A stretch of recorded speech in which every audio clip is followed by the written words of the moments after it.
All right, Mr. England here today to talk about organization of the periodic table. Okay, a thing called periodicity. Okay, so periodic means to repeat over and over. Kind of like what we've been going through today of this COVID-19. Every day seems like again, saying again and again because you have to stay at home, kind of doing the same thing every day. So it's periodic. Periods 1 through 7, 1 through 7, 1, then period 2, period 3. Okay, so periodic table is you have patterns that repeat, not only traits, but also the actual structure of the atom. There's certain things which repeat, and that's what we want to talk about today. All right, so what I have here is periodic table. We can do this, kind of go over the first 3 rows, which are called periods, okay, and just look at traits of the table compared to an atom. All right, so here's a Bohr model of an atom here. Okay, I've got a greatly expanded nucleus because I'm going to show the protons in there with plus charges. And then electrons are going to be little dots. All right, so let's start with number 1. The most abundant element in our universe, hydrogen. Okay, it's got 1 electron in its outer shell. It's got 1 proton, atomic number 1. Remember, that's the number of protons. It's got 1 proton, and then it's got 1 electron. Okay, so nice and simple there. Okay. Then we move to number 2, all the way across over here. The first energy level only takes 2 electrons. Okay, so helium number 2, so it's got 2 protons and 2 electrons. So that would be its Bohr model right there.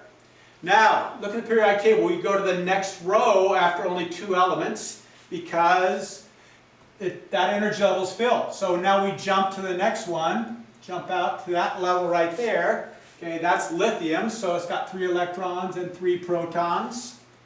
Okay, then we go to beryllium. And another proton, another electron in that level, second level. Okay, so it's going to have 2 electrons in this up and down, that's just called group. And then we go on to boron over here. Okay, we skip, and then we put that in. It's got 3 electrons in its shell. And then carbon, the important element there.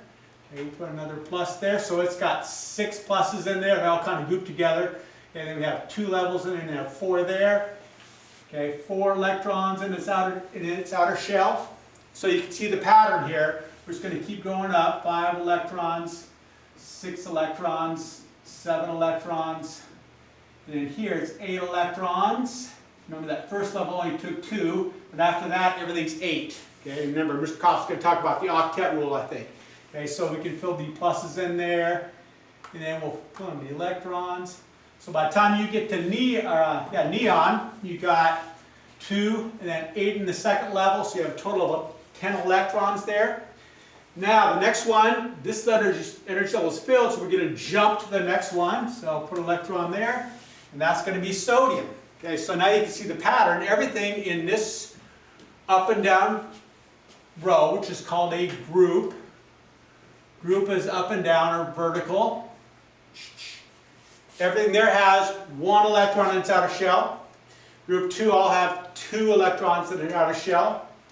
Over here it's 3, 4, okay, and on and on. You can see that's the way it's organized. Now, here, the energy levels, 1, 2, 3, that corresponds to these rows going across. All right, so the first row, or they call that a period. Period is horizontal, back and forth. First period only has 2, then after that it's 8, okay? And then the next level, like you reduce sodium, it's going to be, like we just said, it's got 1 electron in its outer shell, so it's going to be a period 3. All right? So, hopefully that's background here. What we're going to ask you to do is to graph some information. So we're going to give you some data like this. Okay, and here I have atomic number and what is called ionization energy. That's the amount of energy it takes to ionize an atom. You don't have to worry about that right now, but we're going to give you a chart like this. Atomic number, and then we're going to give you atomic radius. Here it's ionization energy. Atomic number, radius. 1 through 18 here, 19 through 36. Okay, so we're starting with hydrogen, we end up with, that's krypton. Right? We'll give you those traits, and then you're going to graph it. When you graph it, make sure you label your axes. Okay?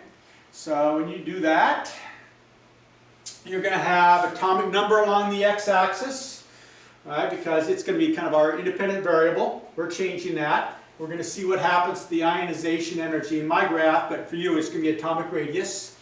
Make sure you label it and put the units. Okay. Then you're going to graph it and you're going to see some sort of pattern. Now, with mine, I've done it and I see a pattern. I notice that my peaks are helium, neon, argon, and krypton. All right? Well, if you look at a periodic table, here we go. All the way here, last row, which is called noble gases, helium, neon, argon, and krypton. Well, what do they all have in common? They all have that outer energy filled up with electrons. So we're going to have you guys graph, then we're going to ask you some pertinent questions referring to the graph. And I think if you do it, you're going to be astounded by your knowledge of the periodicity of the periodic table. Good luck.